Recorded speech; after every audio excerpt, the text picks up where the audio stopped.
요즘 들어서 인권이라고 하는 말을 자주 듣습니다. 사람이 존중받아야 된다는 거죠. 마땅합니다. 그럼요. 하나님께서 우리에게 생명을 주셨습니다. 그러므로 생명을 갖고 있는 우리 모든 인간은 존중받아 마땅합니다. 당연히 존귀합니다. 그러므로 인권은 중요하게 여겨져야 됩니다.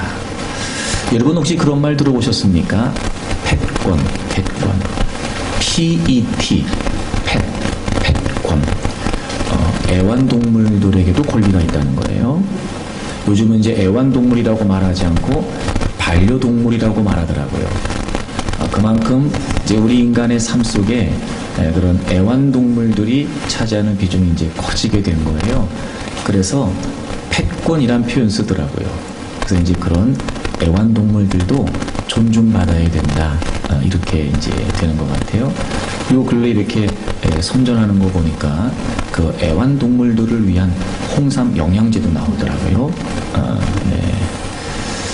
그만큼 이제 우리 인간의 삶에 친근하게 이렇게 다가오고 함께하고 있는 애완동물들도 존중받아야 된다는 거예요. 그래서 그걸 펫권이다 이렇게 얘기하더라고요. 뭐 좋습니다. 얼마든지요. 사람도 존중받아야 되고요. 또 그런 애완동물들도 존중받아야 됩니다. 근데 이런 마음이 들었어요. 인권도 중요하고 펫권도 중요해요. 그럼 신권은요? 하나님은요? 하나님이 존중받으셔야 되는 거 아닌가요? 마땅히 우리 피조물이라면 창조주 하나님을 경외해야 되는 거 아닌가요?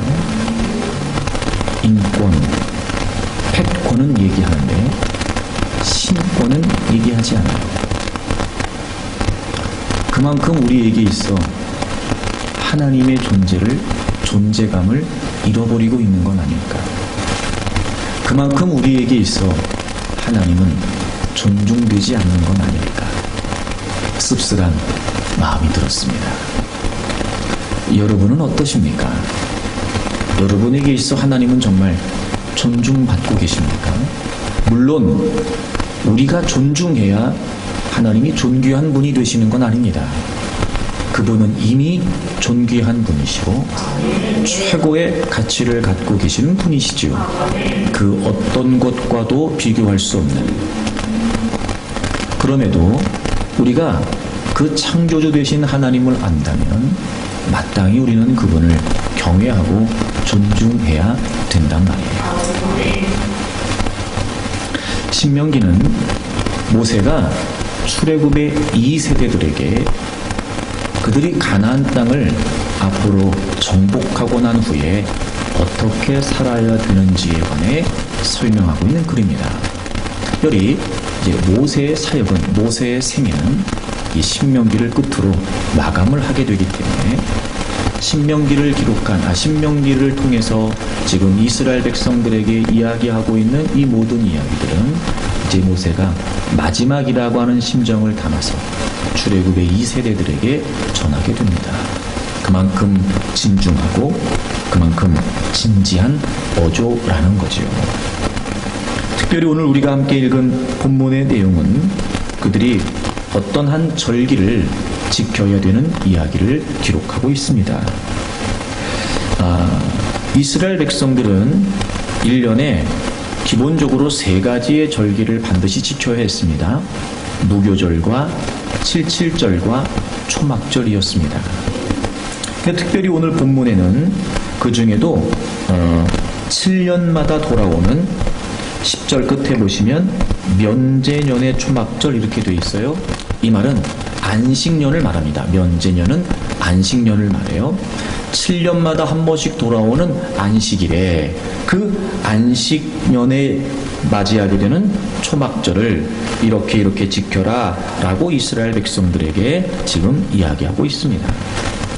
늘 지키는 초막절과 달리 7년마다 돌아오게 되는 안식년의 초막절은 그들이 더 특별하게 지켜야 했습니다. 다른 것보다 보통 1년에 3번씩 지키게 되는 이 절기 때는 남자들만 그 절기를 지켰어요. 그러니까 남자들만 모여서 남자들만 제사를 드리고 남자들만 그 절기를 지키면 됐어요. 그런데 이 7년마다 안식 돌아오는 안식년의 초막절에는 남자만 지키는 것이 아니고요. 12절을 보시게 되면 백성의 남녀와 어린이와, 그러니까 남자만이 아니라 여자들도, 그리고 심지어는 어린아이들까지 남녀노소를 불문하고 다 모여야 됐어요. 그리고 내 성읍 안에 거류하는 타국인들까지 모여야 됐어요. 이것은 무슨 의미냐면요, 네이티브 유대인이 아니니까, 원래 유대인으로 태어나지 않았는데 이방인이었는데 그들이 여호와 하나님을 믿고 개종을 하는 거예요. 그래서 할례를 받는 사람들, 할례를 받은 사람들, 그렇게 해서 원래 유대인들은 아니었지만 이 여호와 하나님을 섬기는 이스라엘 공동체 안에 들어오게 된 외국인들을 의미해요. 그러니까 모든 이스라엘 백성들, 그리고 하나님, 여호와 하나님의 신앙을 갖게 된 그 외국인들까지. 그래서 11절에 보시면 온 이스라엘이라고 하는 표현이 나와요.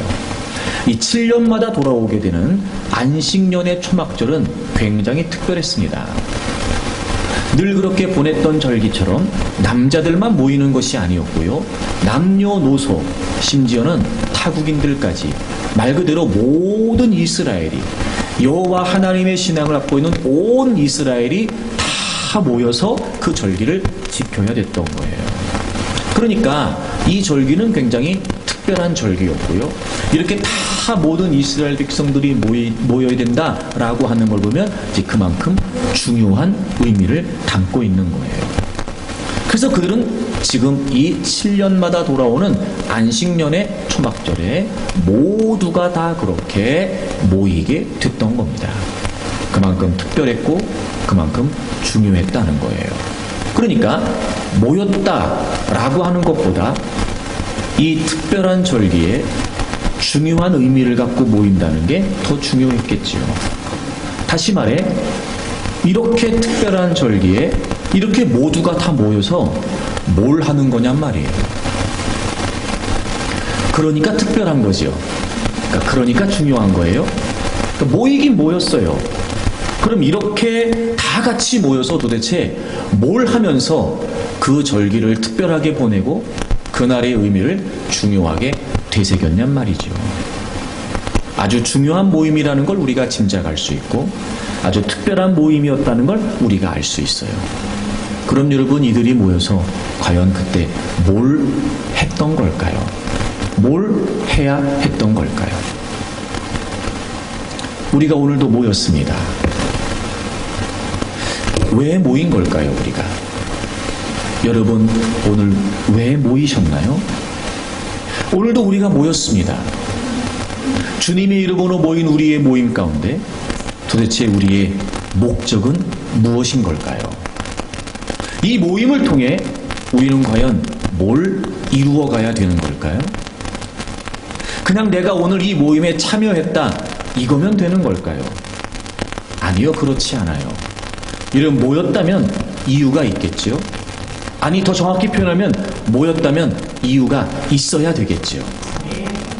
그리고 이렇게 모인 이유를 따라 우리는 이 모임을 통해 추구해야 될 것들을 반드시 우리가 놓쳐서는 안 된다는 거예요. 과연 이스라엘 백성들이 이 특별한 절기에 모여서 뭘 해야 됐던 걸까요? 우린 오늘 이렇게 모여서 그럼 우리가 늘 모일 때마다 그게 대그룹일 수도 있고 소그룹일 수도 있으나, 여러분, 우리가 늘 이렇게 주님의 이름으로 모였을 때마다 과연 우리는 뭘 해야 되는 걸까요? 먼저 그들이 그 특별한 절기에 모여서 뭘 해야 했냐면, 왜 그들이 모여야 됐냐면, 뭐가 그들에게 중요했냐면 11절을 좀 보겠습니다. 온 이스라엘이 네 하나님 여호와 앞 그가 택하신 곳에 모일 때에 이렇게 돼 있어요.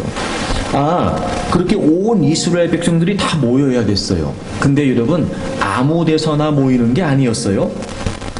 하나님께서 택하신 곳에 모이는 거예요. 하나님 그가 택하신 곳에 모이는 거예요. 그러니까 여러분 이때 모임은요 아무데나 모이면 안 됐어요. 아무 곳에서나 모일 수 있는 게 아니었고요. 그분께서 택하신 그곳에 모여야 됐어요. 하나님께서 여기 모여 라고 말씀하신 그곳에 모여야 됐다는 거예요.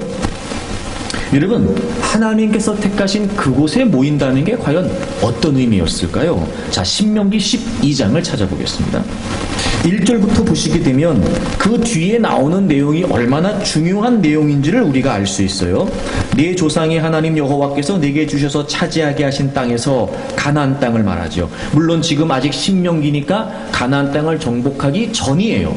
너희들이 앞으로 가나안 땅을 정복하게 되는데 그러면 그 땅에서 너희가 평생에 지켜서 행할 규례와 법도래요. 너희들이 평생 그곳을 정령하고 나면 평생 그걸 지켜야 된다는 거예요. 그러니까 그 이후에 나오는 내용이 얼마나 중요한 내용인지 우리가 알 수 있죠. 그런 마음으로 여러분 한번 성경을 보세요.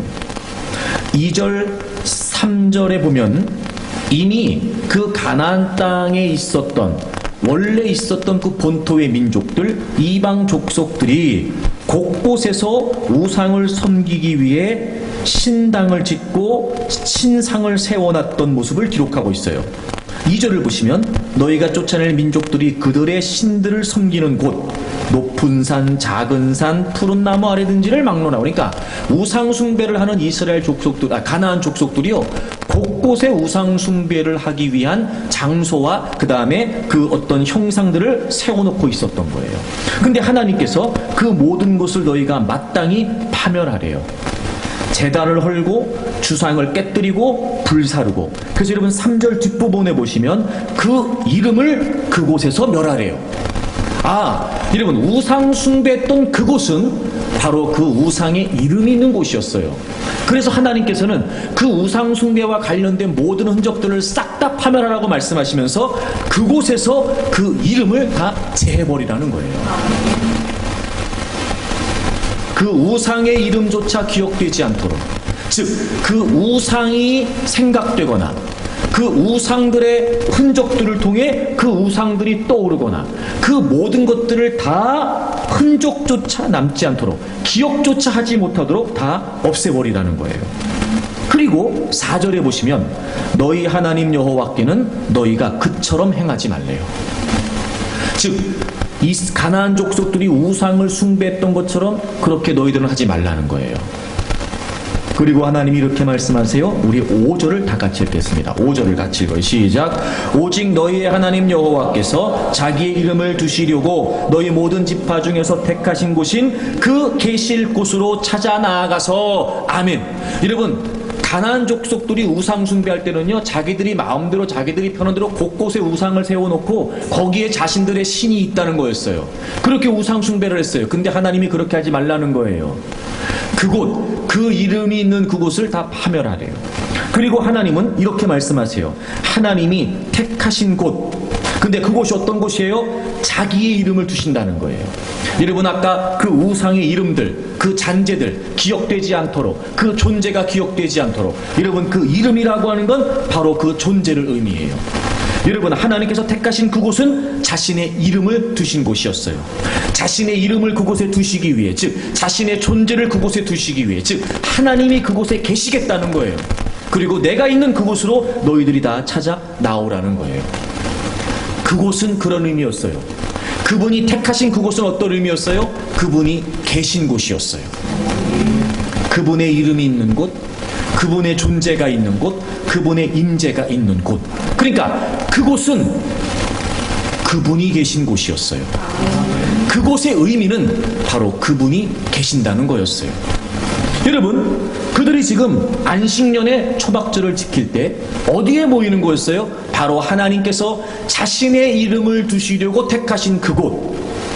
우상을 섬겼던 가나안 족속들이 했던 것처럼 아무데나 산당을 세워놓고 아무데나 신상을 세워놓고 그렇게 우상 숭배했던 것처럼 하지 말고 너희들은 그 우상의 존재를 싹 다 없애버려라. 그리고 이제는 내가 내 이름을 내가 있는 곳을 지정하겠다고 말씀하신 거예요. 바로 그곳, 그분이 계신다고 그분의 이름이 있는 그분이 택한 그곳에 모이라는 거예요. 그럼 여러분 이런 거죠. 그곳에 모이는 건 그 곳 때문이에요? 아니면 그분 때문이에요? 그분 때문이에요. 여러분, 이스라엘 백성들이 안식년의 초막절에 다 모여야 됐어요. 그런데요, 그곳에 모여야 됐어요. 그곳에 모인다는 의미가 뭐예요? 그분이 계신 곳으로 모인다는 거예요. 물론 지금은 이렇게 특정한 장소에만 하나님이 계신 건 아닙니다. 하지만 이 당시엔 그랬습니다. 그곳에 모인다는 건 그곳에 그분이 계시기 때문에 모인다는 거예요. 그러니까 그곳의 의미는 뭐냐? 그분이라는 거예요. 그분. 그 곳 때문에 모이는 것이 아니라 그분 때문에 모인다는 거예요. 그래서 오늘 본문을 다시 돌아와 보세요. 신명기 31장에 보면 온 이스라엘이 그가 택하신 곳에 모이는데 그 앞에 뭐라고 되어 있냐면 내 하나님 여호와 앞 이렇게 되어 있어요. 내 하나님 여호와 앞. 그러니까 그가 계신 곳이에요. 그곳은 그가 계신 곳이에요. 그러면 여러분 이스라엘 백성들이 그가 계신 곳에 모인다는 건 무슨 의미예요? 그분 앞에 나온다는 의미였어요. 여러분 왜 이들이 모였어요? 그분 앞에 나온 거예요. 왜 그들이 모였지요? 하나님 앞에 나온 거예요. 다시 말해 그들이 모여서 제사를 지내고 그들이 모여서 감사의 제사를 지내고 화목의 제사를 지내고 속죄의 제사를 지내고 그들이 모여서 예배하는 그들이 모여서 하는 모든 행위들은 사실은 무엇이에요? 그분 앞에서 이루어지고 있었던 거예요. 왜 모였냐면요, 하나님 앞에 모인 거였어요. 그곳에 모인 이유는 그분 앞에 있기 위함이었어요. 여러분 우리가 왜 모이지요? 하나님 앞에 나온 거예요. 오늘 우리가 왜 모인 거지요? 하나님 때문에 모인 거예요. 우리가 이곳에 있는 이유는 이 곳 때문이 아니에요. 여기에 우리가 모인 이유는 우리 때문이 아니에요. 우리가 모인 이유는 바로 하나님 앞에 나와 있는 거란 말이에요. 그렇습니다, 여러분. 그렇기 때문에 이 모임이 중요합니다. 그렇기 때문에 이 모임은 의미가 있습니다. 우리끼리 모이는 거라면 의미가 없습니다. 이곳이 특정한 장소이기 때문에 모였다는 건 더더욱 의미가 없습니다. 우리가 모인 이유는 바로 하나님 앞에 있는 겁니다. 다시 말해 여러분, 이 당시에 하나님이 택하신 그곳은 하나님이 계신 곳이었고, 그래서 그들이 그곳에서 제사를 지냈다는 건 하나님 앞에서 하나님을 예배했다는 거잖아요. 여러분, 우리가 오늘 모이는 이유가 뭐예요? 이곳은 주님을 위한 곳이에요.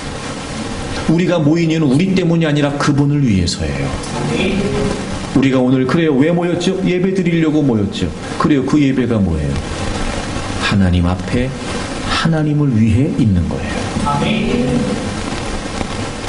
사랑하는 여러분, 모일 때마다 여러분이 하나님 앞에 있다는 사실을 잊지 않기를 바랍니다. 우리가 교회에 나와서 이렇게 모임을 할 때마다, 우리가 모일 때마다 우리는 여러분 나도 아니고 너도 아니고 우리도 아니고 우리는 여러분 하나님 앞에서 하나님을 위해 모였다는 사실을 잊지 않아야 합니다. 점점 예배가 허물어지는 이유가 뭘까? 여러분, 우리가 모인 이유는 우리 때문이 아니라 하나님을 예배하기 위해 하나님 앞에 있다는 사실을 의식하고 우리가 하나님을 예배하고 하나님 때문에 우리가 모였다는 사실을 잃어버리기 때문에 점점 여러분 우리의 예배가 의미를 상실하는 거예요. 여러분, 잊으면 안 됩니다. 우리가 모인 이유는 하나님 때문이에요. 하나님 앞에 있다는 거예요.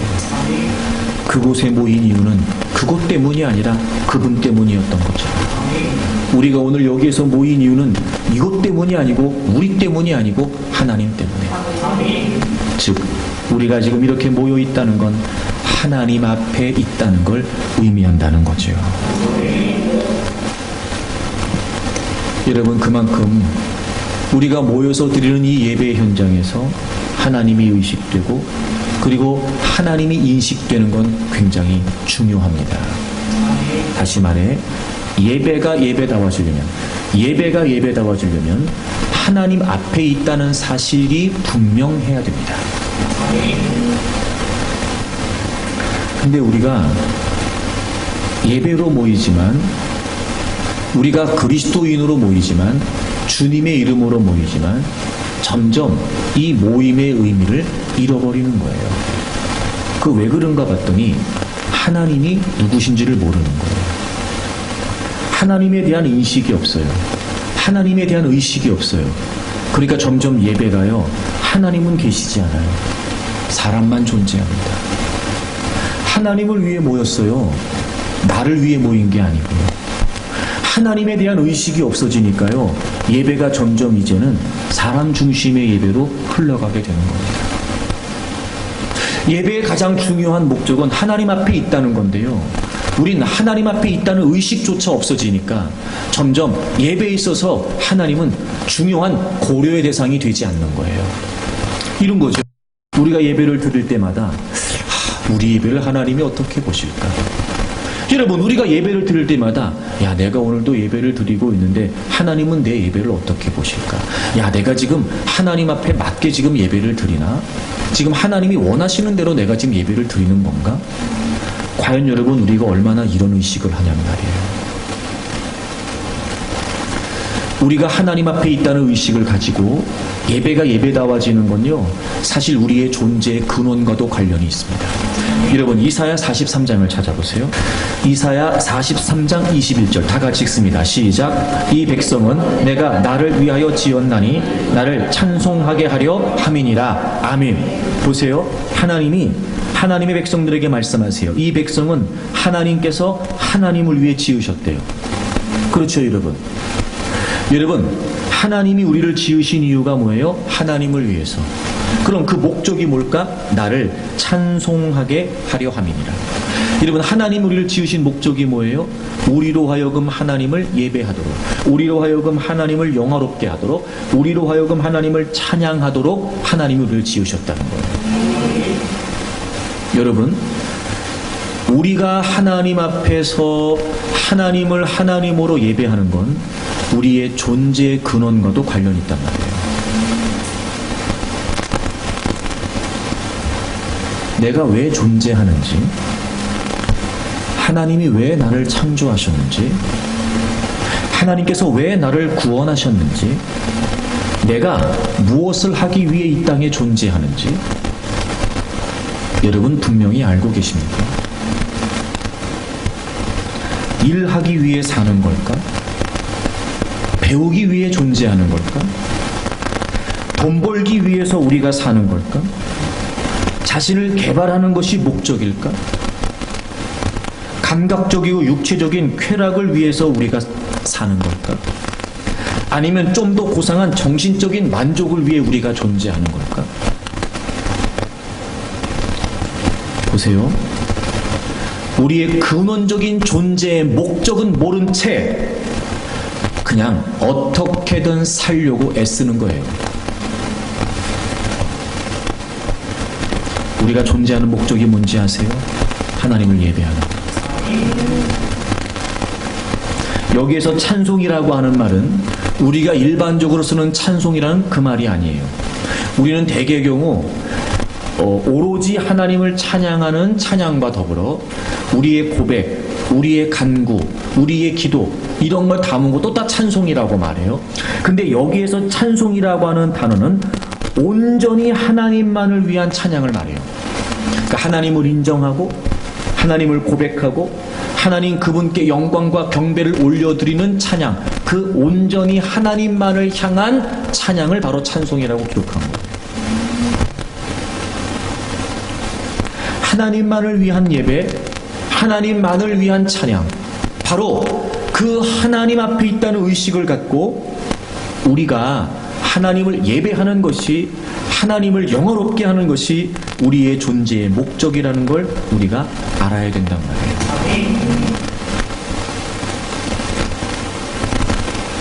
왜 모이는 거냐면 그분 때문에 모이는 거예요.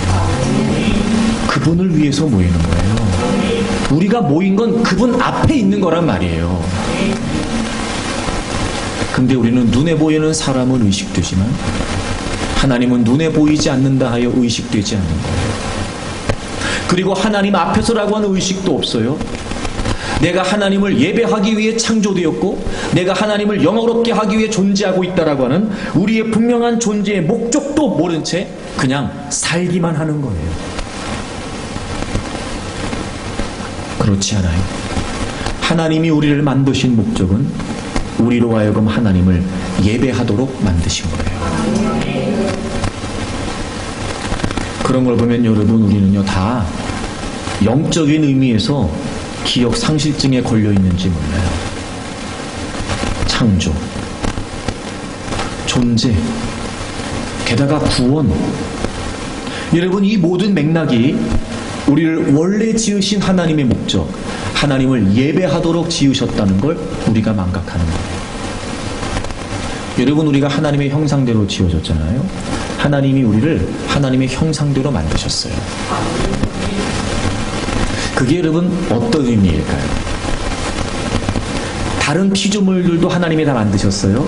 그런데 다른 피조물들과 달리 하나님은 우리 인간을 특별하게, 우리 인간만 하나님의 형상대로 만드셨어요. 여러분, 이게 무슨 의미일까요? 하나님은 모든 만물을 통해 영광을 받으시죠. 그렇죠, 여러분? 자연을 통해서도 하나님은 영광을 받으실 거예요. 그리고 우리 인간을 통해서도 하나님은 영광을 받으세요. 근데 우리 인간은 유독 다른 피조물들과 달리 하나님의 형상대로 지어졌어요. 즉 우리는 하나님의 성품을 반영해요. 하나님의 영광을 반영한다고요. 하나님을 닮은 모습이란 말이에요. 여러분, 이게 무슨 의미일까요? 그렇기 때문에 우리 인간은 다른 피조물보다 더 하나님을 기쁘시게 할 수 있어요. 왜요? 하나님을 닮은 하나님의 형상대로 지어졌으니까. 자녀들을 키워보신 분들은 알 거예요.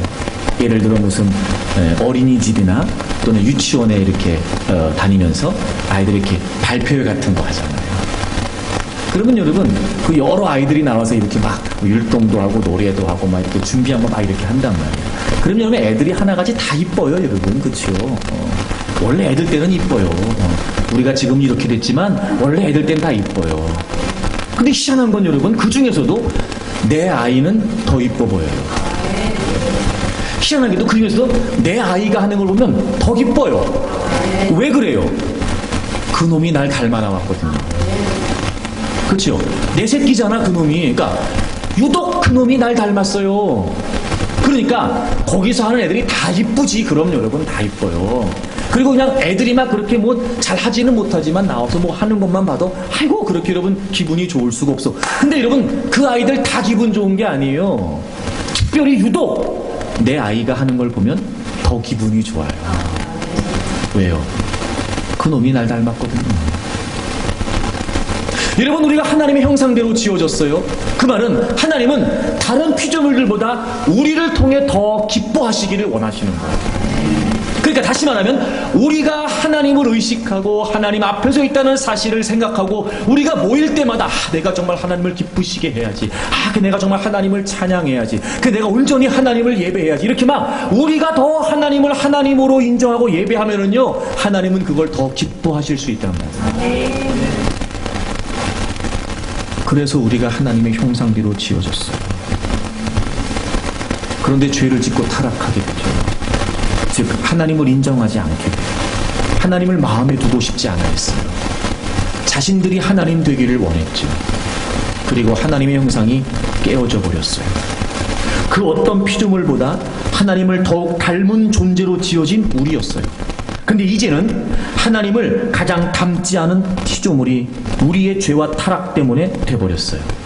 하나님의 영광을 반영하는 것이 아니라 이젠 죄만 반영해요. 하나님의 성품을 반영하는 것이 아니라 추악한 죄만 반영한다. 그러니 우리는 우리의 죄 때문에 저주와 심판 가운데 있었지만 그런 우리를 보시는, 우리를 만드신 하나님은 어떠셨을까요? 견딜 수가 없으셨던 거예요. 그래서 하나님은 결정을 하시죠. 하나밖에 없는 아들 예수 그리스도를 우리 대신 십자가에 못 박으신 거예요. 하나님의 형상이셨던 예수 그리스도를 우리에게 보내주심으로 말미암아 다시 죄를 반영하고 타락을 반영했던 그런 저주와 심판 가운데 있었던 우리를 다시 하나님의 형상을 회복시키심으로 말미암아 하나님을 영화롭게 하고 하나님을 찬양하고 하나님을 예배하기 원하셨던 거란 말이에요. 죄인을 구원시키셔서 다시 예배자로 만드시고 하나님을 떠나 하나님을 반역했던 반역자들을 다시 건지셔서 하나님을 예배하는 예배자로 만들기를 원하셨다는 거예요. 히브리서 10장을 찾겠습니다. 히브리서 10장을 찾으세요. 19절부터 보겠습니다. 그러므로 형제들아 우리가 예수의 피를 힘입어 성소에 들어갈 담력을 얻었나니. 여러분 여기에서의 성소라고 하는 말은요, 옛날에 구약시대의 성막은 성소와 지성소로 나뉘어져 있었어요. 특별히 지성소는 말 그대로 지성, 가장 거룩한 곳이었어요. The most holy place예요. 그래서 그곳은 하나님이 거하신다고 생각했어요. 하나님의 임재가 있는 곳이었어요. 그래서 그곳이 지성소였기 때문에 휘장을 사이에 두고 지성소와 성소가 있었고, 여러분 지성소는 아무도 들어갈 수 없었어요. 그나마 1년에 딱 한 번 대속죄일에 대제사장만이, 그것도 짐승의 피를 힘입어 짐승의 피를 가지고 그 지성소에 들어갈 수 있었어요. 왜냐하면 하나님의 임재가 있는 곳이었기 때문에 그래요.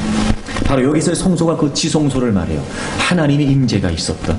우린 그 누구도 들어갈 수 없었어요. 그런데 우리가 이제 그 하나님의 임재가 있는, 하나님의 영광이 있는 지성소에 들어갈 수 있는 담력, 지성소에 들어갈 수 있는 확신을 갖게 됐어요. 왜요? 예수 그리스도의 피 흘리심 때문이었어요. 그분이 어떻게 그 길을 여셨지요? 20절. 그 길은 우리를 위해 휘장 가운데 열어놓으신 새로운 살 길이요, 휘장은 곧 그의 육체니. 여러분 예수님이 십자가에서 돌아가실 때 성소와 지성소를 가로막고 있는 휘장이 위에서부터 아래까지 찢어졌어요. 예수님이 십자가에서 죽으심으로 말미암아 이제 그 누구라도 예수 그리스도의 대속의 은혜를 통해 하나님의 영광과 하나님의 임재가 있는 그분 앞에 나아갈 수 있는 길을 열어주셨다는 거예요. 휘장으로 가려져 있었던 그 길을, 휘장으로 가려져 있었던 그 지성소를 예수 그리스도께서 십자가에서 죽으심으로 말미암아 그 휘장을 찢으시고, 이제 그분이 자신의 몸을 찢으심으로 말미암아 모두가 그분의 이름과 공로를 통해 하나님께 나아갈 수 있게 하셨단 말이에요. 22절 다 같이 읽겠습니다. 22절 시작. 우리가 마음의 뿌림을 받아 악한 양심으로부터 벗어나고 몸은 맑은 물로 씻음을 받았으니 참마음과 온전한 믿음으로 하나님께 나아가자. 아멘. 그 예수 그리스도의 피 흘리심으로 말미암아 이제 우리는 구원받은 하나님의 자녀가 됐어요. 맑은 물로 씻음을 받았어요. 이제는 참마음이 되었어요. 그리고 예수 그리스도라면 우리가 하나님 앞에 나아갈 수 있다라고 하는 온전한 믿음으로 하나님께 뭐 하재요? 나아가재요. 여러분 그토록 처참하게 예수님이 고난을 받으시고 하나님의 아들이셨으나 기꺼이 십자가에 매달려 죽으셨던 그 엄청난 희생, 그 엄청난 대가를 지불하신 이유가 뭐예요? 바로 자신의 몸을 찢으시고 성소와 지성소를 가로막았던 휘장을 찢으심으로 말미암아 우리 모두가 결코 하나님 앞에 나아갈 수 없었던 우리 모두가 하나님께 나아갈 수 있도록 길을 여시기 위함이었단 말이에요. 하나님을 예배하도록, 하나님의 생명에서 떠나 결코 하나님 앞에 나아갈 수 없었던 그 어떤 공로와 그 어떤 수고로도 하나님 앞에 나아갈 수 없었던 죄인된 우리가 다시 하나님께로 나아가 하나님 앞에서 하나님을 예배하고 하나님을 찬양하고 하나님을 영원롭게 하는 예배자로 세워주시기 위해 예수 그리스도께서 십자가를 짊어지셨다는 거예요. 그리고 25절에 히브리서 기자가 얘기하잖아요. 모이기를 패하는 어떤 사람들의 습관과 같이 하지 말라, 이렇게 되어 있어요. 이런 모인다는 게 무슨 의미예요? 하나님께 나아간다는 거예요. 그렇죠? 자, 우리가 이제 예수님 때문에 다 하나님께 나아갈 수 있게 됐습니다. 그러니 여러분 이제 우리가 모이기를 패하지 맙시다.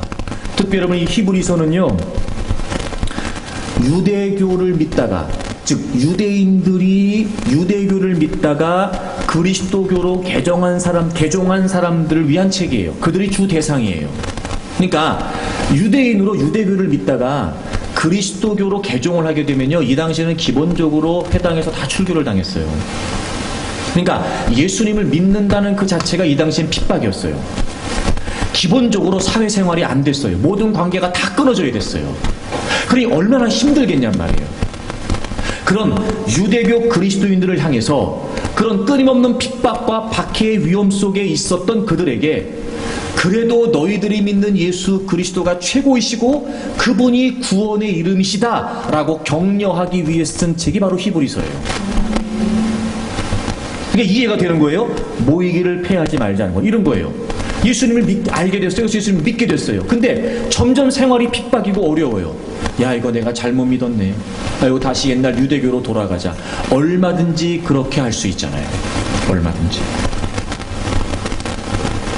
그래서 그들이 모이기를 패할 수 있단 말이죠. 그러니까 그렇게 하지 말라고 얘기하는 거예요. 그러니까 모인다는 게 무슨 의미예요? 예수 그리스도를 통해 하나님께 나아간다는 거예요. 그게 모임이에요. 여러분, 이스라엘 백성들이 왜 모이는 거예요? 그곳에 그분 때문에요.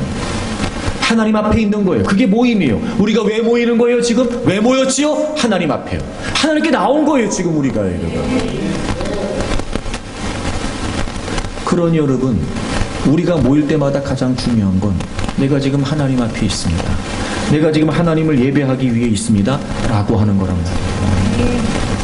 근데 점점 우리는 하나님 앞에서라고는 의식이 없어요. 여러분, 오늘 우리가 지금 하나님 앞에 있다니까요. 지금 여러분 집에서부터, 아니 여러분 그 전날부터, 아 그래 주일은 교회 가야지, 아 내일 주일이야, 그래 교회 가야지 라고 생각할 때마다 무슨 생각인 거예요? 아 내가 지금 하나님 앞에 가는 거야. 하나님 앞에. 우리가 여러분 오늘 교회에 모였어요. 왜 모인 거예요? 왜 교회 온 거예요? 왜 예배당에 온 거죠? 하나님 앞에 오려고. 하나님 앞에 오려고. 여러분, 하나님 앞에라고 하는 인식이 분명해야 예배가 예배다워져요. 그 제가 잔소리 같지만 여러 차례 얘기했지만, 여러분 우리가 교회에 온다는 건, 예배당에 온다는 건 하나님 앞에 오는 거잖아요. 그렇죠? 그럼 누가 제일 중요해야 돼요? 하나님이어야 돼요. 그럼 여러분 교회에 오면, 예배당에 오면 제일 먼저 어디 와야 돼요? 예배 드리는 곳에 와야지. 사람 만나려고 온 거 아니에요. 하나님 만나려고 온 거라고. 그럼 누가 제일 중요해야 돼? 하나님이 제일 중요해야 돼요.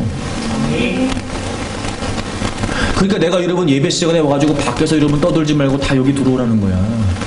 여기 와서 여러분 하나님 앞에 있다는 의식을 가지고 제가 지금 하나님 앞에 있습니다 준비해야지. 여러분 사람 만나러 온 거 아닌데요.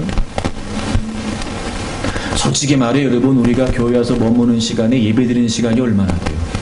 우리끼리 있는 시간이 더 많지. 그 시간에 얼마든지 교제하세요.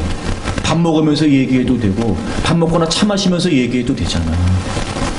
적어도 우리가 여러분 여기에 모인 이유가 그분 때문이고 그곳 때문이 아니고 그들 때문이 아니고 그분 때문이라면, 제일 먼저 여러분 우리가 예배가 이식되고 제일 먼저 하나님 앞에서 나가는 마음이 있어. 마치 여러분 주일을 기다리고 그분을 만나는 날을 기다리고, 그래서 그분 때문에 이곳에 왔다면 제일 먼저 그분을 예배하는 이곳에 달려나와 하나님 저 여기 있습니다. 저 하나님 앞에 있습니다. 오늘도 제가 하나님을 예배하기 위해 있습니다. 마음을 준비하고 자신을 살피고. 여러분 그래야 되는 거 아니에요? 그래야 예배가 예배다워지지. 왜 왔는지, 뭐 때문에 왔는지, 왜 모인 건지 하나님 앞에 있다라고 하는 의식이 없는 거예요. 하나님께 나왔다는 의식이 없는 거예요. 그러니 점점 여러분 예배의 본질적인, 예배의 중요한 의미를 상실하게 된다는 거예요. 자 보세요. 제가 중요한 얘기 하려고 그래요. 제가 물어볼게요. 하나님 없이 종교적인 체험이 가능할까 불가능할까? 다시, 하나님 없이 종교적인 체험이 가능할까요 불가능할까요? 가능해요. 가능합니다. 자, 기독교가 아닌 다른 종교에서도 종교적인 체험이 있어요 없어요? 있어요. 하나님 없이 종교적인 체험 가능합니다. 그치요? 또 하나, 가인과 아벨이 하나님께 예배를 드렸어요. 근데 하나님이 아벨의 제물과 아벨은 받으셨는데 가인과 가인의 제물은 받지 않으셨어요. 그 사실을 알고 가인이 하나님 앞에 분을 내기 시작하죠. 제가 설명한 적이 있었어요. 적어도 가인이 하나님을 하나님으로 인정하고 예배했다면 하나님께서 자신의 예배를 받지 않으셨을 때 반응이 어땠어야 될까요? 왜 하나님이 저의 예배를 받지 않으셨을까? 하나님, 제가 뭘 어떻게 해야 되는 거죠? 저는 정말 하나님이 받으시는 예배 드리고 싶어요. 저도 아벨하고 똑같이 예배했다고 생각했는데 하나님 왜 제 예배는 받지 않으신 거예요? 이게 마땅한 반응이죠. 근데 가인은요, 하나님이 자신의 예배를 받지 않으셨다고 해서 하나님께 화를 냈어요. 그게 무슨 말이에요? 하나님의 권위를 인정하지 않는 거였어요. 즉 하나님에 대한 의식이 없었단 말이에요. 그렇기 때문에 하나님은 가인의 예배를 받지 않으신 거예요. 자, 그럼 보세요. 이렇게 생각해 봅시다. 그럼 적어도 이런 거잖아. 가인이 하나님이 아벨의 예배는 받으시고 자신의 예배는 받지 않으셨을 때 화가 났던 이유는 본인은 나름대로 내가 이 정도 예배 드렸다면 하나님이 예배를 받으셨을 거야 라고 생각했다는 거잖아요. 이게 무슨 말이에요? 가인도 종교적인 체험이 있었다는 거예요.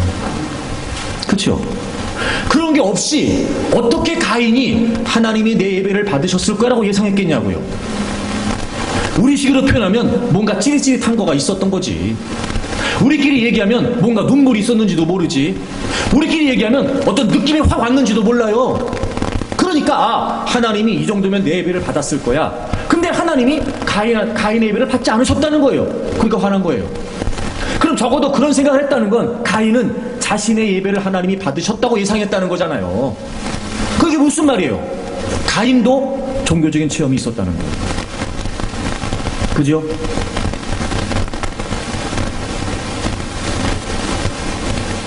하나님 없이 종교적인 체험이 가능합니다. 그러니까 예배는 내가 뭘 받았다, 느꼈다, 체험했다 이게 중요한 게 아니에요. 예배는 하나님이 분명히 해야 돼요. 하나님이 내가 지금 하나님 앞에 있습니다.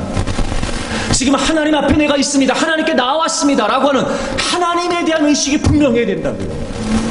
이스라엘 백성들이 그곳에 모인 이유는 그곳 때문이 아니라 그분 때문이었단 말이에요. 그분 앞에 있는 거였어요. 우리가 여기 모인 이유가 뭐예요? 우리 때문이 아니에요. 이 장소 때문이 아니에요. 하나님 때문이에요. 그런데 여러분, 우리는 점점 하나님에 대한 의식이 없어요. 그러니 예배가 무너지는 거예요. 그러나 하나님에 대한 의식을 잃어버리면서 우리의 예배가 성숙되지 못한다는 거예요. 이런 겁니다.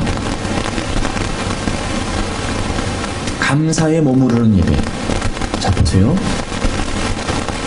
우리가 하나님의 은혜로 구원받았어요. 감사하지요. 마땅히 감사해요. 우리의 모든 삶의 현장에 하나님이 베풀어 주신 은혜가 너무나 넘쳐요. 당연히 감사해야 돼요. 감사한다는 건 정말 아름다운 일이에요. 우리가 마땅히 해야 될 일이에요. 감사해야 돼요. 근데 관점을 좀 바꿔서 감사는 하는데, 하나님께 감사는 하는데 하나님을 감탄하나요? 하나님께 감사는 해요. 근데 하나님 그분을 감탄하냔 말이에요. 감사가 잘못됐다는 거 아니니까 오해하지 마세요. 어찌 보면 감사도 예배의 일종일 수 있어요. 감사가 포함되어 예배일 수 있어요. 하지만 여러분, 감사를 넘어서서 정말 우리가 성숙된 진정한 예배의 본질을 추구한다면 감사에 머물면 안 되고 감사를 넘어서서 감탄이 필요해요. 그러니까 하나님 그분을 향하는 거예요. 하나님 그분만 이런 거죠. 그럼 감사가 없으면 예배가 안 돼? 네? 감사거리가 없으면 예배가 안 되는 거예요?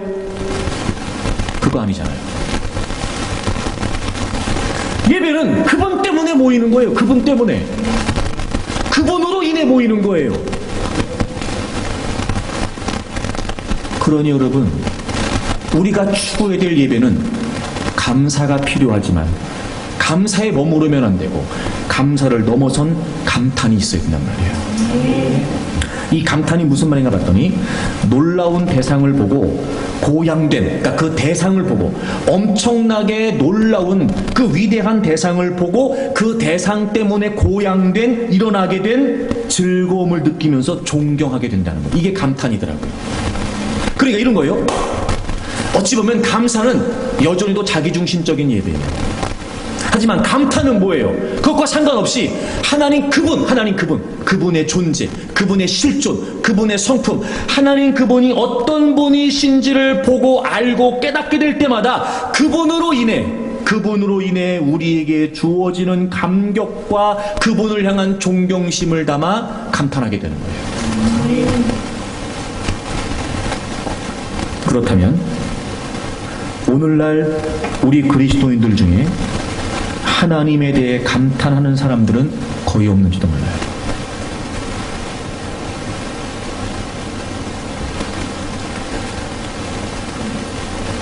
자신의 문제, 자신의 응답, 자신의 성취, 자신의 행복에만 관심을 갖는다면 그건 여러분 초보적인 예배에 불과해요. 정말 하나님이 어떤 분이신지를 깨닫는다면 감탄하지 않을 수 없어야 돼요.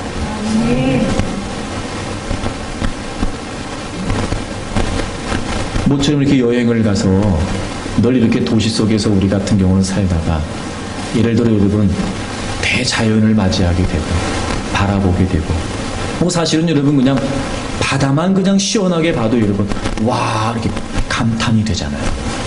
그렇죠? 근데 우리가 하나님을 보고 감탄이 되냐고요. 저는 솔직히 말해서요, 가장 하나님에 대해 감탄하지 않을 수 없는 게 뭐냐면 제가 이해가 돼야, 그 개념이 이해가 되지 않으니까요. 하나님이 스스로 존재하신다는 거예요. 저는 솔직히 그 개념이 잘 이해가 되지 않아요. 그러니까 믿는 건데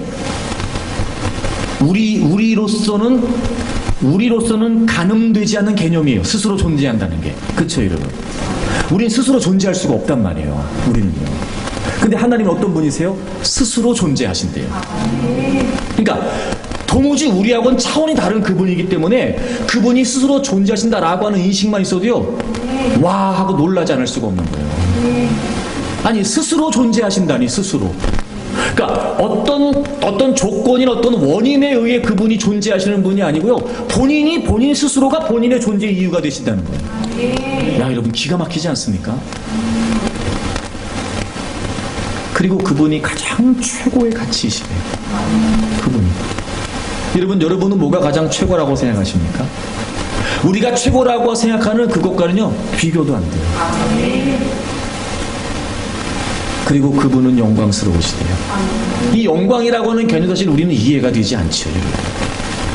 그러니까 그런 걸 생각할 때마다 정말 하나님이 말씀을 통해 정말 하나님이 어떤 분이시고 그분이 어떤 분이다라고 알면 알수록 점점 더 모르겠는 거예요. 그러니 느끼는 게 뭐예요? 아, 역시 창조주는 창조주이시구나. 아, 역시 하나님은 하나님이시구나. 그럼 우리에게 주어진 생각은 뭐예요? 내가 그분 앞에 있다. 내가 그분 앞에 나아갈 수 있다는 것만으로도 우리는 감탄하는 거예요. 우리 같은 존재가, 그분 앞에서는 비교조차 되지 않는 우리 같은 존재가 기꺼이 자신의 아들을 죽이시면서까지 하나님께 나오도록 하셨다는 그 놀라운 생각을 하게 되면은요, 감탄하지 않을 수 없는 거죠. 이게 예배의 본질이었어요. 그러니까 그곳에 모인 이유는 그것 때문이 아니라 그분 때문이었다고요. 하나님 앞에. 그러니 여러분 보세요. 우리가 하나님 앞에 나온다라고 할 때마다 우리가 지금 하나님 앞에 보여지고 있다는 사실이 깨달아지는 거예요. 그렇죠? 여러분, 내가 하나님 앞에 있다는 게 무슨 말이에요? 내가 하나님 앞에 나아간다는 게 무슨 말이에요? 지금 내가 그분께 보여진다는 거죠. 그러니까 여러분, 진짜 예배, 하나님이 의식되는 예배는요, 그분과 나의 이 형격한 차이, 이 존재론적인 차이를 깨닫기 때문에 우리가 더 낮아진 모습으로 하나님을 높여드릴 수밖에 없는 거예요.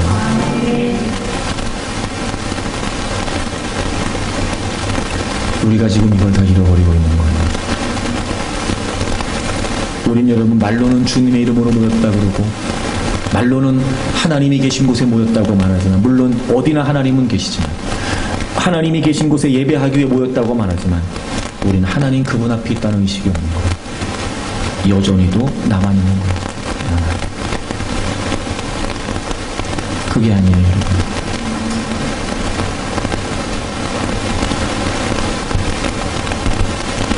오늘의 결론이 어쩌면 약간 좀 우울한 결론일 수도 있습니다. 하지만 제가 이렇게 끝맺음을 하는 건 그만큼 중요하기 때문입니다. 교회 공동체 안에 하나님을 깨닫는 예배가 왜 중요할까? 교회된 우리에게 있어, 교회된 여러분 한 분 한 분에게 있어 정말 하나님을 알고 하나님을 감탄하고 하나님을 찬양하는 예배가 왜 중요할까? 요한계시록 2장에 보면 예수님께서 아시아의 7교회들에게 하시는 말씀이 2장과 3장에 기록되어 있어요. 그 중에 2장이 제일 먼저 에베소 교회를 향해 말씀하십니다. 여러분, 당시 에베소 교회는요, 많은 칭찬을 받고 있었습니다. 주님이 에베소 교회 교인들을 향해 너희들이 행위, 수고, 인내를 내가 다 안다 이렇게 말씀하셨어요. 그들이 그리스도인으로서의 행위도 있었습니다. 수고도 있었고요, 인내도 있었습니다. 그러니까 그리스도인답게 살려고 노력했습니다. 악한 자들을 용납하지 않았습니다. 바른 교리를 따르지 않는 사람들을 배척했습니다. 그렇게 그들은 최선을 다해서 행동했고 수고했고 인내했습니다. 그런데 주님이 그 에베소 교회를 향해 한 가지를 책망하십니다. 너희들이 처음 사랑을 버렸다는 거예요. 너희들이 처음 사랑을 잃어버렸다는 거예요. 여러분, 그게 뭐예요? 예수 그리스도를 통해 하나님을 알게 되고, 예수 그리스도를 통해 하나님의 사랑을 깨닫게 되고, 예수 그리스도를 통해 하나님이 어떤 분인지 알게 됐던 그분을 향한 감격과 감탄과 예배를 잃어버린 거예요.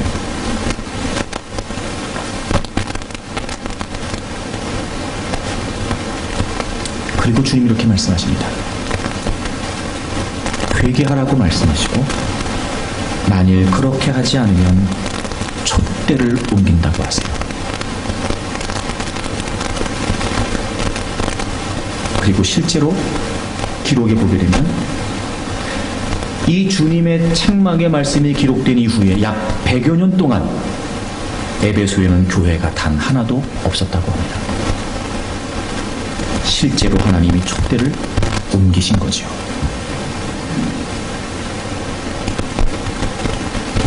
여러분, 우리가 예배를 잃어버리게 되면 촛대가 옮겨집니다. 예수 그리스도를 통해 우리가 하나님 앞에 나아가게 됐고, 그분의 사랑으로 말미암아 우리가 하나님을 알게 되어 하나님을 찬양하고 하나님을 예배하고 하나님께 영광을 돌리는 이 분명한 예배의 본질을 잃어버리게 되면 촛대가 옮겨집니다. 여러분, 한 분 한 분 예수 그리스도를 믿는 믿음으로 교회가 된 여러분, 정말 그분을 위한 예배가 온전히 드려지고 있습니까? 우리 교회 공동체가 다른 무엇보다 모일 때마다 하나님을 예배하는, 우리가 모일 때마다 그분을 위해 그분의 영광을 찬양하고 그분 앞에 있다는 의식을 가지고 온전히 그분을 예배하려고 힘쓰지 않는다면 촛대는 옮겨집니다. 제가 그런 말씀 드린 적이 있는데, 이번 창립 38주년을 위해서 기도하는 가운데 저에게 가장 강력하게 들었던 마음이 뭐였냐면 예배였어요.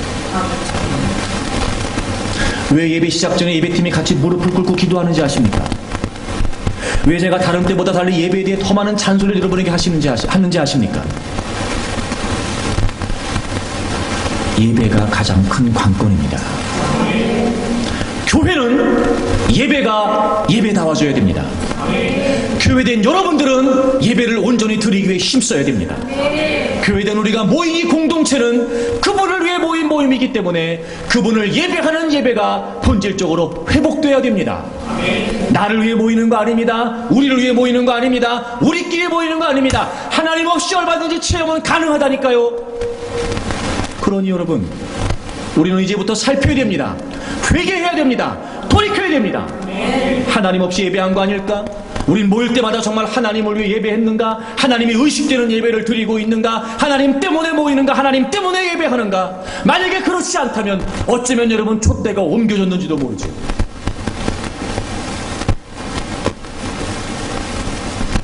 여러분, 우리가 예배를 회복해야 됩니다. 우리가 여기에 모인 건 주님을 위해 모인 겁니다. 그분을 예배하기 위해, 그분을 찬양하기 위해, 그분의 이름을 높여드리기 위해. 여러분, 한 분 한 분이 정말 예수 그리스도의 사랑을 깨닫고 진정한 예배자로 세워지기를 바랍니다. 우리 교회 공동체가 다른 건 몰라도 예배 하나만큼은 하나님이 중심되고 하나님이 이유되고 하나님이 목적이 되는 예배만큼은 분명해졌으면 좋겠습니다. 그래서 여러분, 여전히도 하나님의 촛대가 활활 타오르고 죽어가는 많은 영혼들의 그들의 심령을 향해 이곳에 하나님의 영광이 있다고 우리가 자신 있게 선포하고, 여러분, 예배를 통해 우리 교회 공동체 안에 하나님의 영광이 충만해지기를 간절히 사모합니다.